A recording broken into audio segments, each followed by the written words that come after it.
Welcome back. In the previous lectures, in the last module, we tried to understand the different interaction forces and also saw how these forces become significant for a very thin film.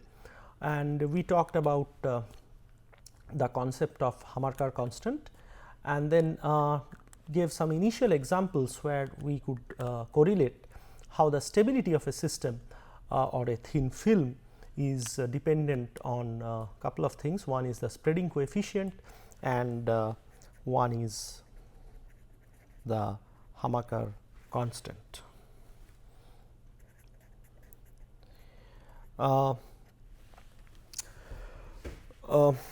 So, what we will do today, we will extend our concept in terms of the spontaneous instability or understanding the situation which leads to spontaneous instability in an ultra thin film. So, this is the next module that we are going to start, where we talk about the spontaneous instability and duetting in a thin polymer film. Before that, let us try to find out what exactly we mean by a thin film. Of course, thin film we have yesterday understood that the easiest way to define, or we talk about essentially a supported thin film which is coated on a substrate, which is the easiest system to sort of identify. It can be sort of spin coated or dip coated, or there are other mechanisms also. One can drop cast such a thin film. There are various ways. So, we have identified something to be a thin film when we understand that the interfacial interaction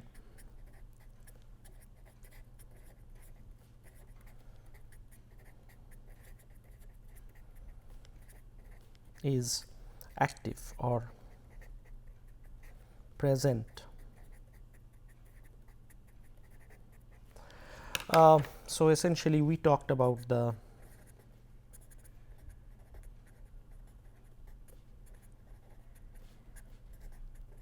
if we are talking about the van der Waals interaction, this interaction is present in the system.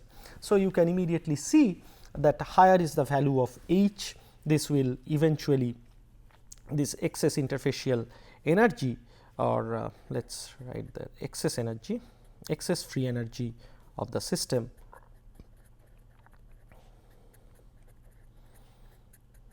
will tend to 0. Now, a couple of important keywords we are going to pick up in today's lecture, and one of them is the word of duetting. Now, let us try to build our concept on what is duetting.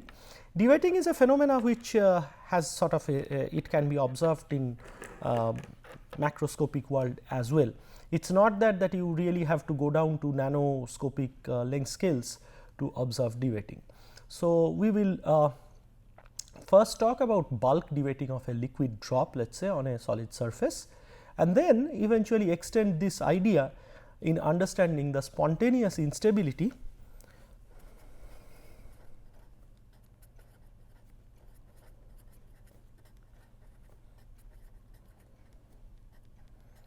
of a ultra thin film. Okay. So, the bulk duetting, of course, we have already talked about surfaces which have different levels of wettability.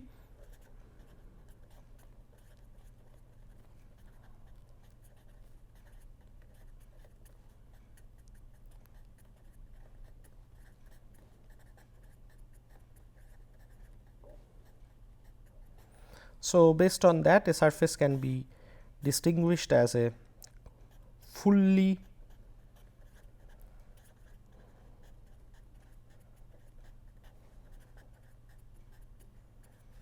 wetted surface or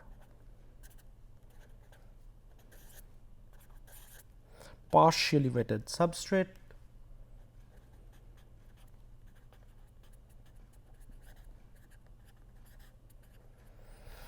So, this is what is a fully wetted surface. So, this is the surface or the substrate. If you dispense a liquid, it will spread completely.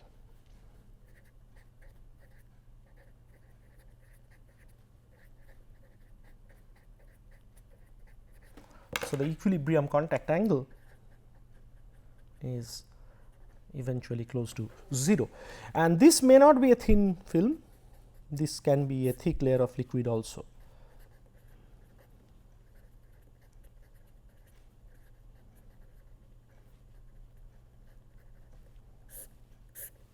This can be a thick layer of liquid also. Partially wetted substrate, of course, there are where a liquid drop makes a finite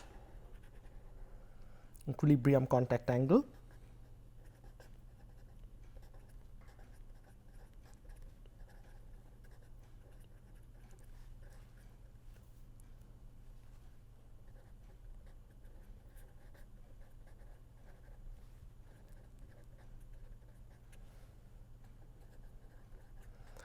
And we have also argued that based on if the liquid is water. So, this is the equilibrium contact angle over here, and we have argued that if the liquid is water,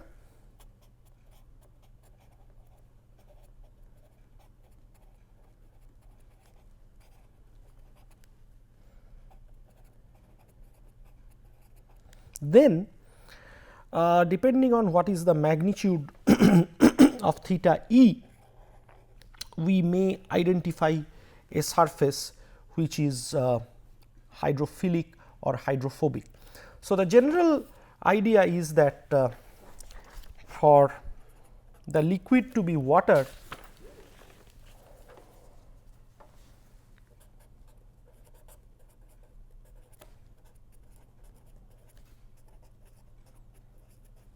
if theta e lies in this range, that is, it covers both these two classes. This is completely wetted as well as this configuration, the surface is regarded as a hydrophilic surface.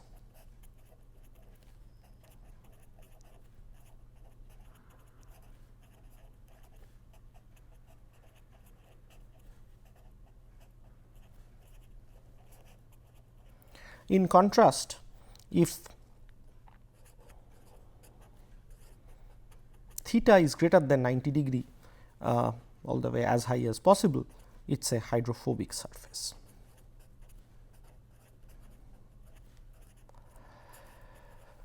Irrespective of that, if a surface is partially wetting,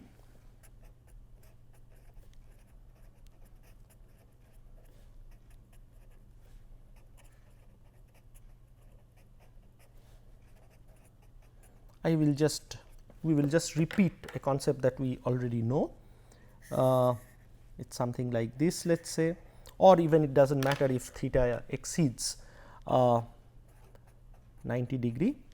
So, let us say this is the surface or the substrate as we often refer to, which has a surface tension gamma s.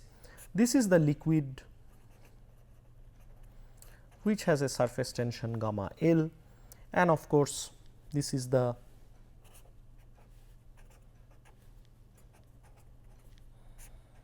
interfacial tension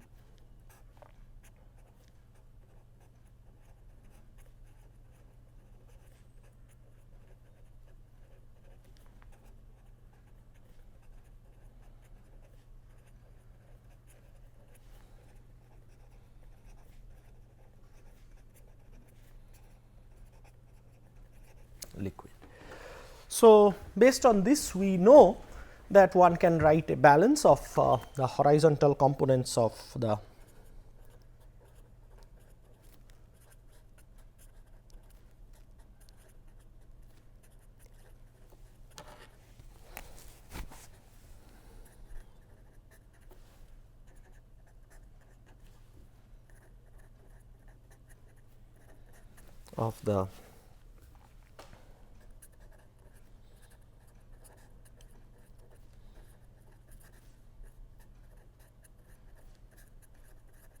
interfacial tension, and this also we know to get the Young's equation.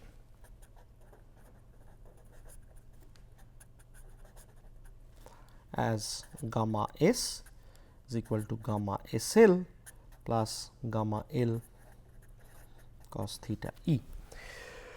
But in the previous lecture we had also defined the spreading coefficient. So, may not be a bad idea to quickly recap its expression. S21 where we just use the notation like this. The film material was regarded as 2 and the solid was the substrate was regarded 1. So, the notation we are using today is essentially SL, or it was identified as gamma S minus gamma L plus gamma SL, and based on whatever understanding we developed yesterday in terms of preferential weighting and spreading coefficient, you can immediately now understand that for a system like this where there is complete weighting, the spreading coefficient is greater than 0, it is positive. Okay. Because what happens is you have a high surface energy substrate on which a lower surface energy would spread completely. So, if you are taking water, let us say, which has a surface tension of 72 millijoules per meter square, the obvious thing is that if you take a surface which has higher surface energy, okay, then water will automatically spread entirely, and this will be manifested with a spreading coefficient. In contrast, if you have a surface or if you take a substrate for which the surface energy is lower than the liquid surface tension is higher than that, then of course, the liquid will not try to spread entirely, or it will try to form isolated droplets. We will revisit this problem while understanding deweighting, and this is actually the fundamental point from which the concept of deweighting comes in. So, in a system where you have a partially weightable drop, it is reasonable to understand or argue that the spreading coefficient is negative. Okay. But please realize that spreading coefficient is based on a hypothetical situation where irrespective of what surface energy of the liquid and the solid you have, you are able to create a continuous film. So, you can calculate a spreading coefficient for a system like this, but remember spreading coefficient is essentially defined for this type of a scenario, and from this to this. So, the transition from if you can create a continuous film down to a partially weighted drop with making a finite equilibrium contact angle, okay, depending on the sign of spreading coefficient, depending on the value of equilibrium contact angle, is nothing but the physics of deweighting, which we will talk about. So, coming back to the Young's equation, what this gives, that on a specific substrate or material,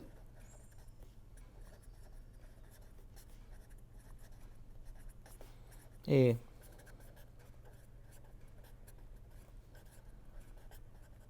liquid has a constant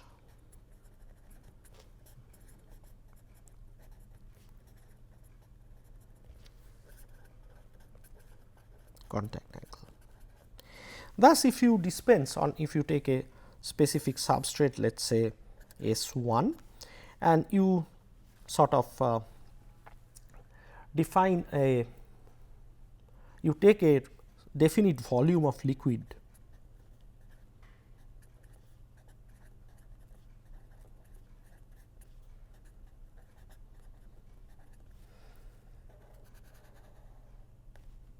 L, and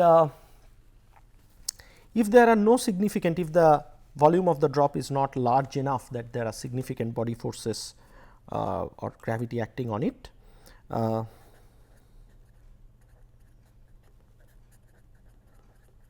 And there are no additional pressure distribution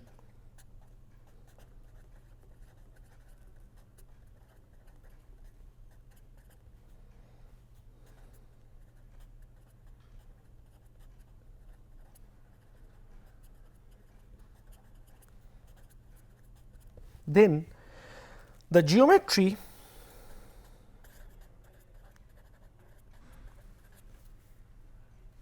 of the drop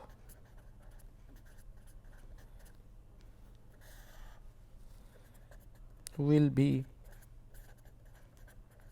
governed by the balance of surface and interfacial tensions.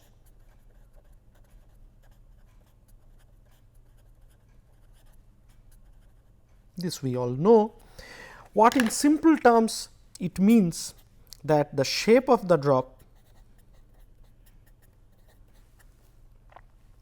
okay, maybe I will shift to the new page. So,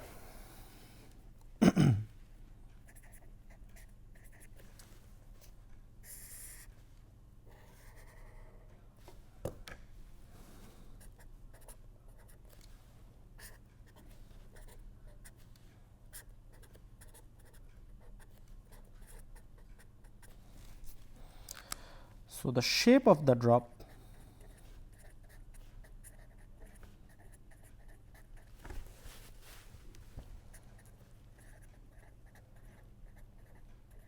governed by balance of surface and interfacial tension, and in absence of body forces, that is the gravity, the role of gravity can be neglected, and no additional pressure distribution or temperature gradient within the drop, this droplet shape will be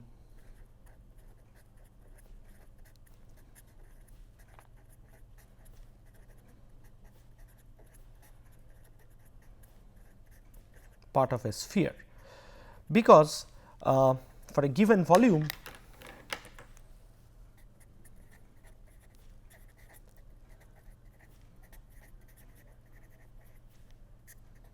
a sphere, the spherical geometry, we all know this, has the minimum surface energy, but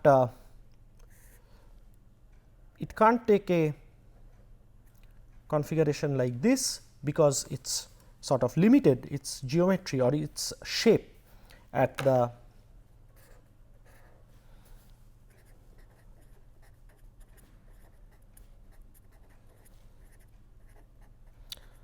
liquid interface is governed by the equilibrium contact angle. Okay. So, this much we understand, and it depending on the nature of the wettability, nature of the liquid, this equilibrium contact angle can vary between any, I mean it can be acute, it can be obtuse, whatever it is. Now, so what it means that for a given volume of a liquid, once you dispense it and based on the balance of gamma s, gamma SL and gamma L, the equilibrium contact angle is fixed. So, for a definite volume, so if you now see from the top, you would see the droplet to be like this. So, this is the drop. This is what is known as the liquid solid two phase contact line. You also know this, because I think we have, if not directly or explicitly talked about these concepts in while discussing hydrophobicity, we all understand this. So, essentially Where does this picture originate from? If you take a section of this drop along this plane, you get to this picture. Okay. We already have argued that it is a part of the sphere. So, you get a circular contact line.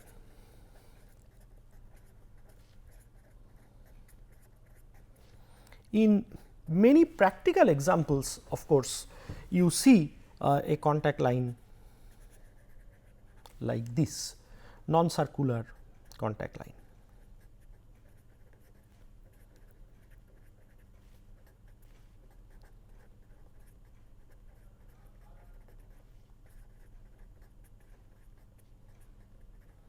This is attributed to dust particles or surface heterogeneities.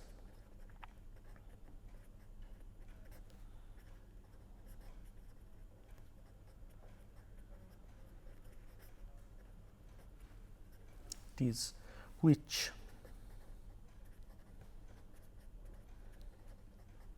result in something called localized, this is an important word, pinning of the contact line. So, as if at these locations this contact line is stuck up, there is some additional force which is holding the contact line. We will be talking about pinning a little bit, maybe. It is an important phenomena and to a large extent responsible for various unique properties that is observed in flow involving droplets.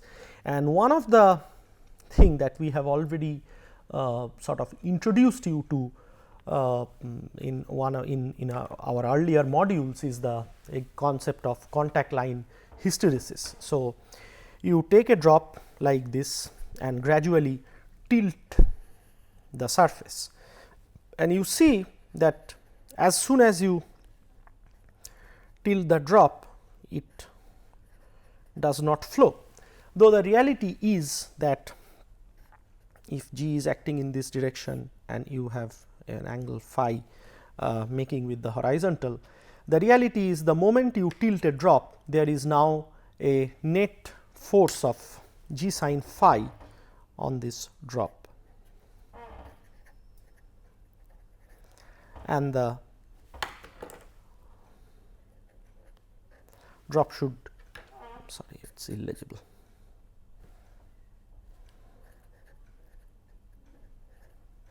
Drop should immediately move because there is a net driving force, but it does not happen, and we know the difference in the magnitude between the advancing and the receding contact angle is actually a critical parameter in defining or determining or identifying the nature of a surface. For example, if you have a want to fabricate a super hydrophobic surface, not only your equilibrium contact angle has to exceed 150 degree, but you must have a very low contact angle hysteresis, which is typically of the order of less than 10 degree. If a super hydrophobic surface, particularly if you are looking for application like self cleaning application, this contact angle hysteresis becomes a very critical parameter. But important thing to realize is that what is responsible for this contact angle hysteresis, and the scientific reason that is given or the argument that is given, it is actually the spinning which is responsible for the contact angle hysteresis, or in other words, the contact line at the advancing side of the meniscus over here is as if this is pinned.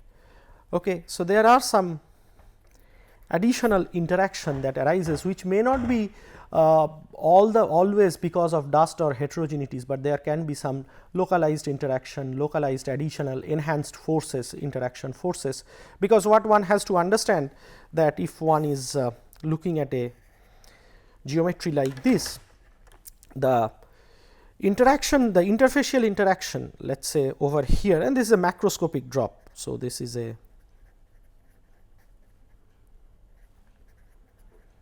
macroscopic drop, nothing like 10 nanometer, 20 nanometer, nothing like that. But eventually close to the contact line, it sort of asymptotically. So, this is the liquid interface, this is the solid, and though here the separation distance is much higher, it can be few hundreds of microns or maybe couple of millimeters. What happens is, over the close to the contact line, actually these two interfaces come very close to each other before they actually merge. There is of course a theory, some people sort of grossly visualize a contact line to be a discrete entity where it just comes and merges at a fixed point, but there is a view which was first proposed by Nobel laureate Dijon, and there are many people who sort of subscribe to this view, is that, well, the contact line is not a zero thickness zero thickness entity.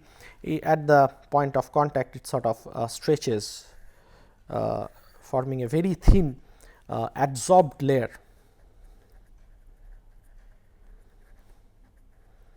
ahead of the liquid meniscus, and which sort of merge with the substrate only at an infinite separation distance. So, what happens is, over this part of the film, you are now back to the regime of a thin film. So, ultra thin film. So, this is very thin. There are some experimental procedures based on which these type of films can be, the thickness of these adsorbed layer has been measured. Optical interferometry using an optical microscope platform is one such approach. And then you have so what happens is, as compared to the remaining part of the drop where there is no interfacial interaction, all you look at the, or if you take a bulk view like this, you are only interested in taking the balance of the surface tension forces, but close to the contact line you now have a regime where there is interfacial interaction. So, these type of interactions might be responsible for imparting these additional forces, but and resulting in pinning. So, we will not elaborate our discussion on pinning any further, because that is not the intention of this module, but it is important to note that pinning does exist. And also, for our way of understanding de-wetting and as well as spontaneous instability and how the dynamics is governed, we will take a picture of the contact line like this. Okay. So, coming back to this particular figure, what we understand that for a given liquid solid set, for a given substrate, given liquid and a given drop volume or a specific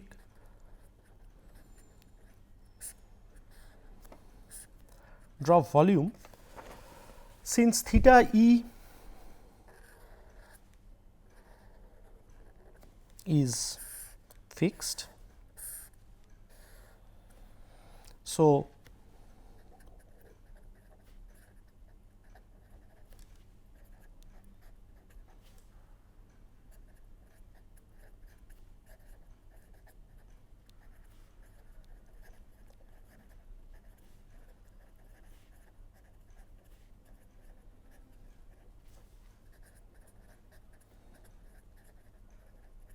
drop volume, theta e is fixed.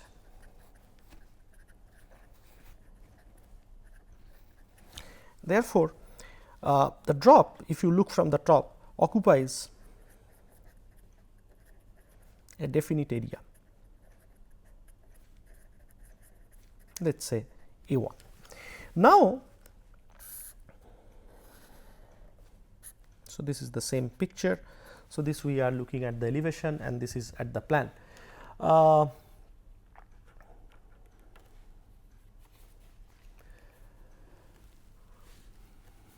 Now, if we do, so if we now take a drop which is making an equilibrium contact angle with the solid surface and then somehow perturb or disturb this block, which can be like you try to artificially spread it. Okay. And this is something you can do, it is a very simple experiment. What you can do is you can pour some water on a smooth table in front of you and then you just try to wipe it with your hand.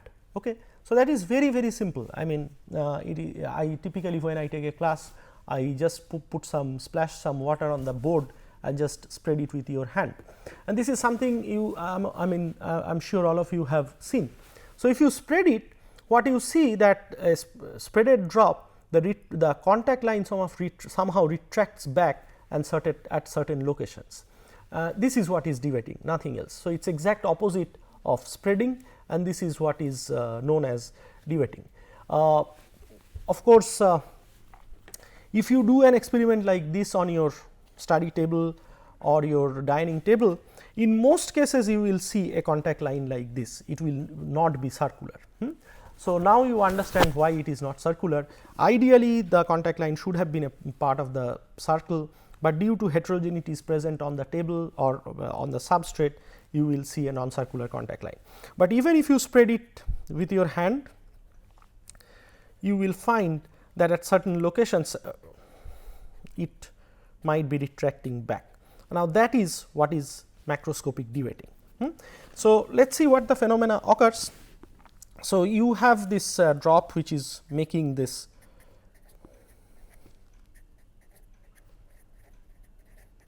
equilibrium contact angle, and by way of spreading you have actually made it like this. Okay. I am assuming that you have perturbed it in a fashion so that it still retains its symmetry. So, let us say this is now the new projected geometry of the contact line of the spreaded out drop. This was, let us say, occupying an area of A1, the initial area was A1. Now, after spreading, let us say it is occupying an area of A2, and it is making a intrinsic contact angle of theta I.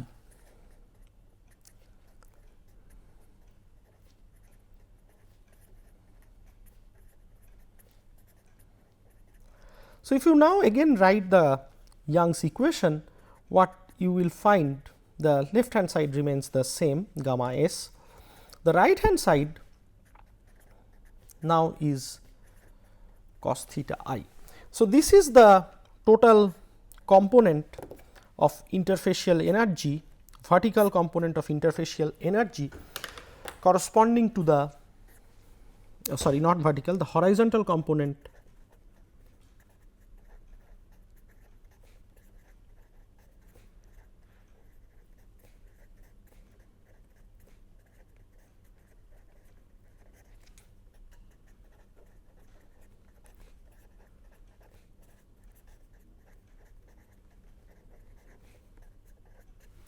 corresponding to the intrinsic shape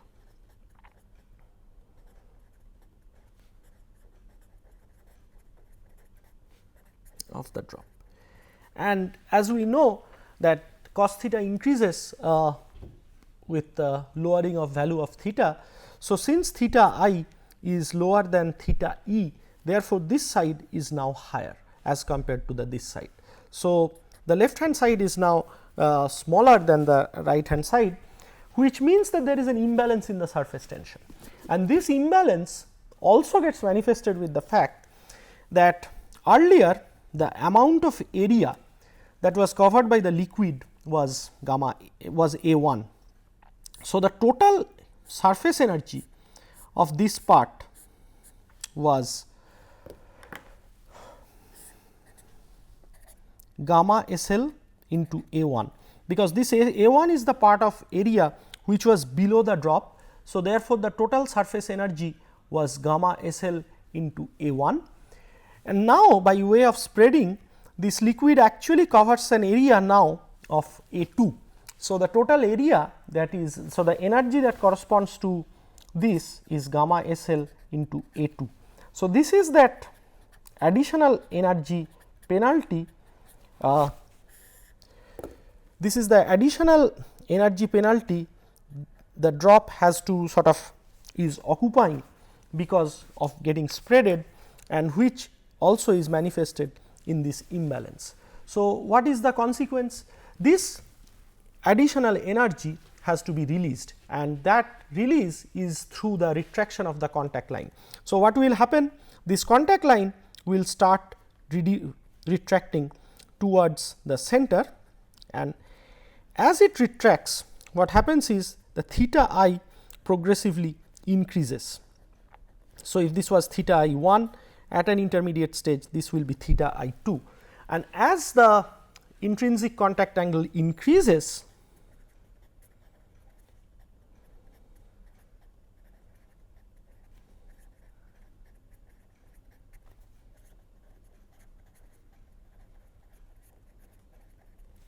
therefore, what happens is this imbalance progressively starts reducing, and when the retracting contact angle that theta I sort of matches the equilibrium contact angle, the dynamics of the retraction stops, because then these two sides become equal, and concurrently A 2 also becomes equal to A 1. So, there is no further energy penalty as well as no imbalance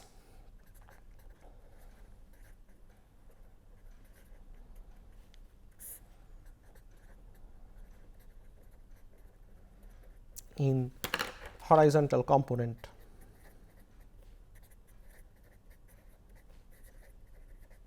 of surface and interfacial tensions. So, this is like an iterative solution procedure, you can say. Many of you are well conversant with programming and numerical solution of, let us say, nonlinear equation, where you sort of go on iterating, and when your solution matches the convergence criteria, your software program stops. This is something we all know how it operates, and we routinely do it. So, exactly the same way this intrinsic contact angle, when it retracts and sort of this progressively goes on reducing with theta I gradually increasing, when it matches theta E, the dynamics controls, dynamics stops, and it. So, what is the whole sequence we talked? We had taken a drop which was making equilibrium contact angle. So, you dispense a drop on a surface and it will automatically take the shape of a perfect sphere if the effect of gravitational field, if the effect of body forces is negligible, and if there are no other additional temperature or pressure gradient within the field itself, within the drop itself. So, then what we have done as a thought experiment or as a real experiment is, we perturbed this drop which was making an equilibrium contact angle theta E to an intrinsic contact angle, let us say theta I 1. This resulted in an imbalance in the horizontal components of surface and interfacial tension in Young's equation, as well as the drop is now or was now occupying more area on the surface, on the solid surface, which it is than what it is supposed to occupy based on its dispensed volume and the balance of its surface and interfacial tensions. So, this excess area that was getting covered corresponded to this much amount of energy penalty, which was also sort of a different way of representing it is the imbalance in the right hand side of the Young's equation, which was now higher. So, this led to the motion of the contact line towards the center, and as the contact line started to retract, the intrinsic contact angle sort of started to increase. So, as theta I started to increase, this cos theta I started to reduce. So, the imbalance between the right hand side and the left hand side started to reduce, and when theta I sort of matched with theta E, the retraction stopped completely. So, this is what is the phenomena of macroscopic duetting. We all sort of have seen it, or if you have not seen it, I would suggest that you pour some small amount of water on a surface, on a table or on a glass plate or wherever you want to do, and just spread it with your hand a little bit. Of course, you will firstly, if you dispense a lot of water, you won't see a spherical droplet forming, you will see a rather flattish film. It is because of the fact that we now understand that if the drop volume is high, then you cannot neglect the body forces. So, the gravitation, due to the presence of gravity, you will have some flattening it will not be part of a sphere. But even with this, so you now must understand, or you are now in a position to understand that why if you take a very small drop, you will see it's a part of a sphere, but if you take a large amount of drop, it is not part of a sphere, it's something like this, it gets distorted. Okay.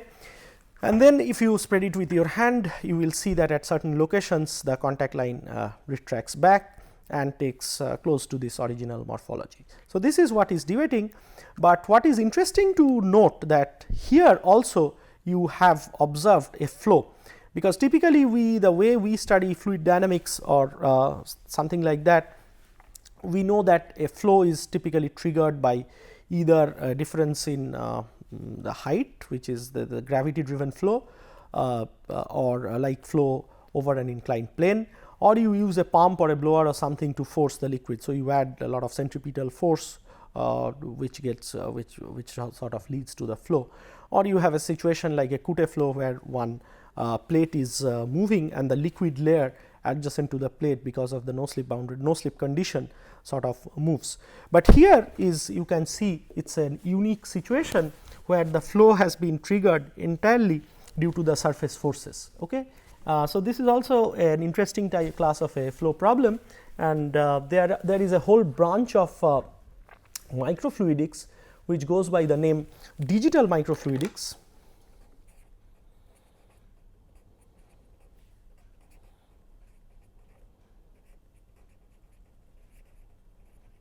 which essentially talks about the flow of a droplet, and there are additional handling tools to trigger or actuate,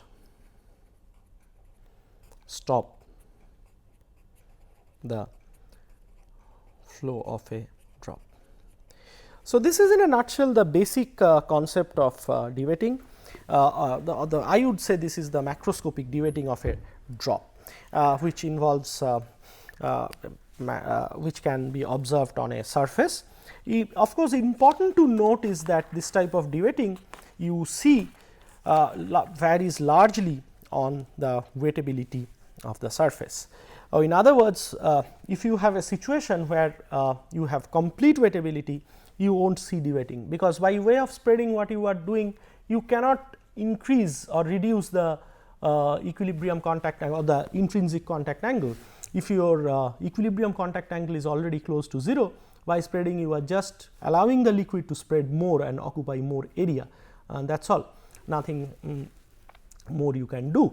But in practical setting there can be additional effects. For example, when we talked about this spreading of a film or the dynamics of a liquid, we have neglected one specific factor which is always present if you are talking about real settings, that we have in none of our derivations or wherever we have completely neglected evaporation.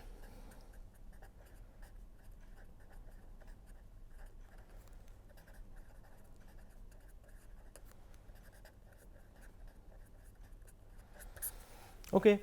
In fact, there can be whole lot of experiments with a partially as well as completely evaporating surface where evaporation plays a very critical role, and I will not go into the details, but even if you have a partially wettable surface and you just leave it like that, you do nothing, you do not spread nothing at all, and you have evaporation, which is the case if you just dispense a drop of liquid even like water on a flat surface under ambient condition. If you dispense an organic solvent, the evaporation is much higher because of the lower vapor pressure, but even for something like liquid water, there will be progressive evaporation, and you might eventually see that with time the drop becomes smaller and smaller. Under ideal condition, the drop should always retain. So, what happens is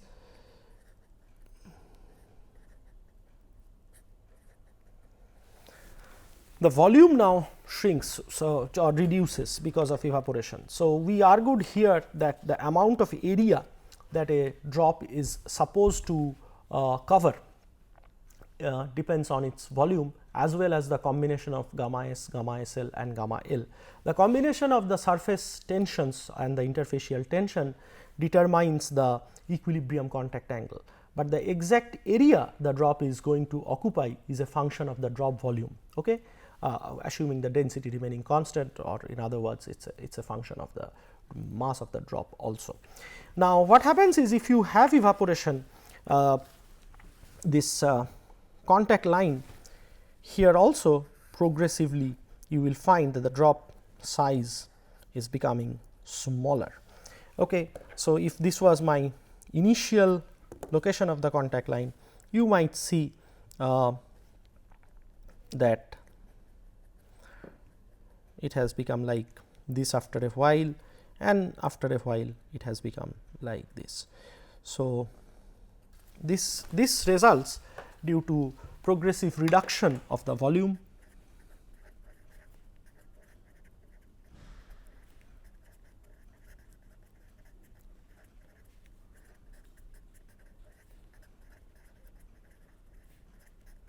of the liquid due to evaporation, and the dynamics, or how fast or slow this retraction occurs, depends on the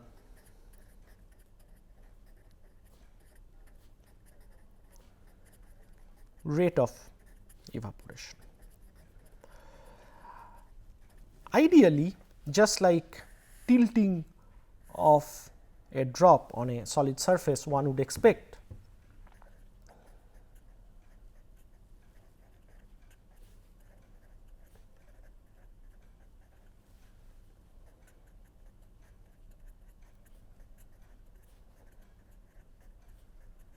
drop to start rolling immediately, but that does not happen, and there is a critical contact angle hysteresis only beyond this occurs. A similar thing can be observed in the dynamics, during the dynamics of this evaporating drop also. One would expect that the moment some part of the liquid evaporates, it would immediately sort of continuously move to its next location. So, the diameter will progressively get reduced, but many times what happens is, this is what is your equilibrium contact angle. Part of the drop has evaporated, but you still see that the contact line remains pinned to its original location.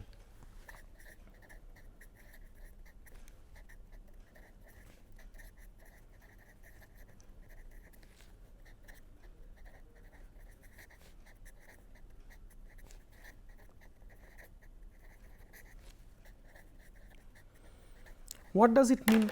It means that now your theta I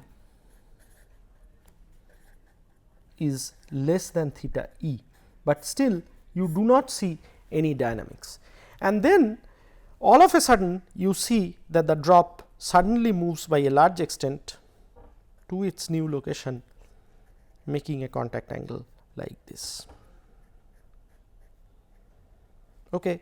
So, this where again it sort of the equilibrium contact angle matches with theta E. So, you see that this motion from the first to second to third pinned location is not a continuous motion.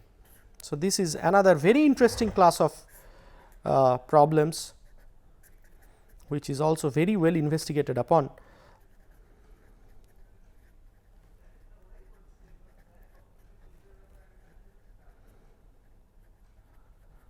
The motion is not continuous, rather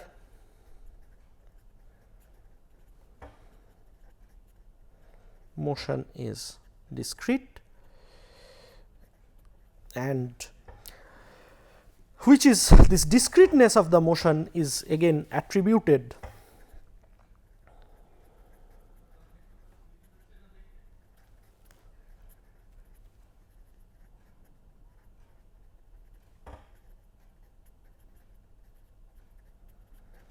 to pinning effect, and this type of a discrete motion is often referred to as the stick slip motion.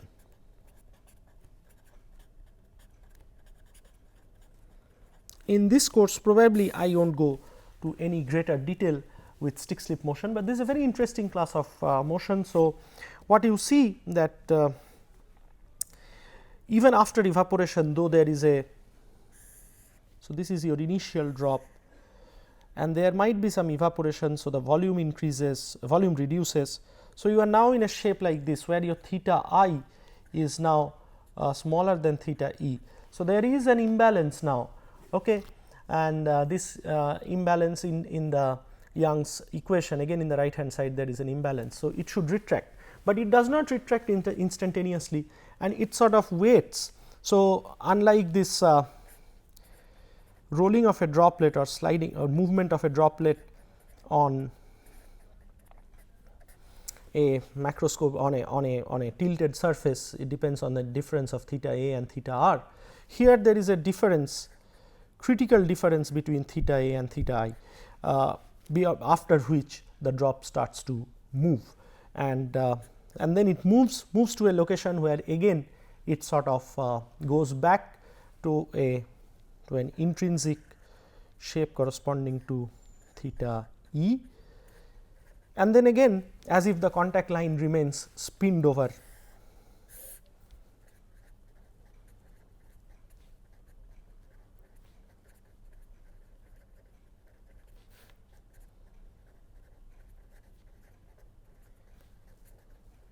There till again this dynamics occurs.